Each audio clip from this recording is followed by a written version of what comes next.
Hirap pa rin makabangon ng panibakdaw sa Western Samar. Desperado na ang marami nating mga kababayan doon sa kakapusan ng tubig at pagkain. Alamin natin ang latest doon mula kay Cedric Castillo. Cedric? Yes, Mark, siguro unahin natin parang abiso dun sa mga kababayan natin sa ibang bahagi ng Pilipinas, particularly yung mga gustong magpunta ng Samar at ng Leyte para mag-conduct ng mga rescue, relief operations or yung mga pupunta dun sa kanilang mga kaanak. Dito sa Samar ay magdala po kayo ng additional na gasolina maliban sa magpa-full tank po na sasakyan. Magdala na rin po ng container at napunuin po ito ng gasolina o kaya naman diesel. Dahil Mark, sa ngayon itong present location natin sa Pinabakdaw dito sa Maya Western Samar, siguro ngayong araw na ito ay mga 10 munisipyo na yung nadadaanan natin at lahat Mark, ng gasoline stations na nadadaanan natin, anumang brand yan o anumang kumpanya yan, ay walang supply ngayon, sarado ang mga gasoline stations. Maliban dun sa isang gasoline station na nadaanan natin kanina, doon sa may lungsod ng Calbayog, siguro mga 80 kilometers or 100 kilometers mula sa kinaroroonan natin. Kanina nga Mark, yung gasoline station na ito ay pansamantalang nagbukas after 3 days na sarado siya dahil ayon doon sa isang empleyado ng gasolinahan na nakausap natin, itong nakarang weekend ay nagkaubusan ng supply ng petrolyo doon nga sa kanila station matapos di umano na mag-panic buying yung mga residente.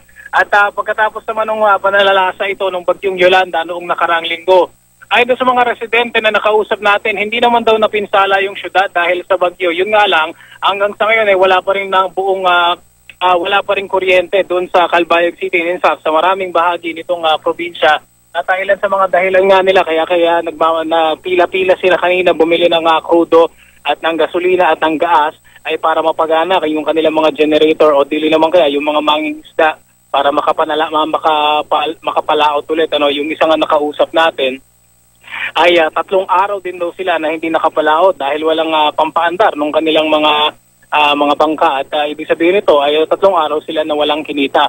So tala Mark, kanina rin ay nadaanan natin 50 kilometers away yung city naman ng Catbalogan at doon ganun din yung sitwasyon. Yung mga gasoline stations ay sarado rin at isang napansin natin na Mark, doon sa gitna ng city maraming tao dahil punong-puno naman o mahaba ang pila doon naman sa mga money transfer na mga stations o yung mga companies na para doon sa mga kababayan natin na magpapadala o kaya naman ay gustong tumanggap o makakuha o mag-claim ng kanilang mga pera. At ilan doon sa mga nakausap natin ay gusto magpadala sana doon sa mga kaanak nila doon sa ibang bahagi nitong Samar na higit o lubhang nasalanta ng bagyong Yolanda. Ang problema kanina, nakausap natin yung isang money transfer station. Ang sabi nila is hanggang alas 4 lang daw sila makakapagserbisyo at hindi raw nila natitiyak kung lahat ay mapagbibigyan na makapagpadala o makatanggap ngayon yung kanilang mga inaasahang pera, Mark. Cedric, kamusta naman yung level ng seguridad dyan? Kasi alam naman natin na pag merong kakapusan ng mga pangangailangan yung ating mga kababayan dyan, meron tayong mga naiulat na nagkakaroon ng looting saka yung mga confusion na rin sa ating mga kababayan. Kamusta naman? Meron ba tayong nakikita mga kawani ng pamahalaan na nagbibigay ng seguridad? Mark. Tama, Mark.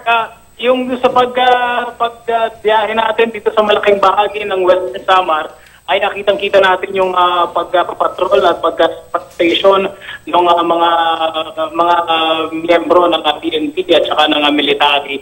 At so far, mga nadaanan nating lugar ay wala namang nire-report na looting dahil kung tutuusin ay hindi naman talaga sila masyadong napinsala ng bagyo. Yun nga lang, medyo nagkakaroon na rin sila ng problema ngayon dahil walang kuryente hanggang sa ngayon. At ito, may dagdag ko pa, Mark, doon sa Catbalogan City, napansin natin yung isang sikat na fast food chain ay sarado ngayon at nakapaskil doon sa kanilang tindahan ay ubos yung kanilang supply. So mag-gauge natin kung ano yung situation. Meron ng mga maliliit na mga tindahan na mga bukas. Yun nga lang ay meron ding mga nakaka-experience nga ng kakulangan ng supply, hindi lang sa gasolina at sa pagkain. So medyo may kahirapan din yung pag-go around dito sa maitin yung team natin. Medyo tinatansya natin yung pag-travel natin kasi baka mamaya maubusan tayo ng crudo. Baka kung saan tayo tumirek dito sa probinsya ng Western Samar, Mark. Maraming salamat at ingat kayo dyan. Cedric Castillo.